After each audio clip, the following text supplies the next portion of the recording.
My name is Abby Cunningham, and I live in Lexington, Kentucky, and I'm a counselor there.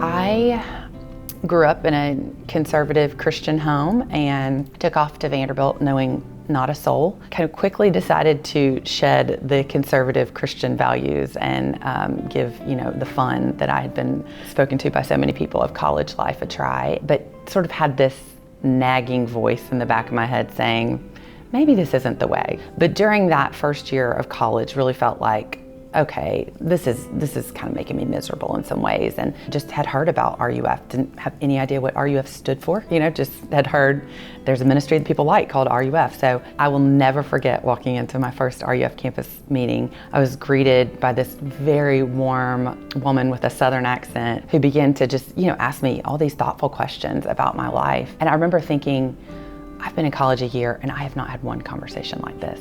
There was something that just, even though I didn't quite understand, what was going on, it was like, I want to be a part of this again. I want to come back. I mean, it was like water to just my really thirsty soul.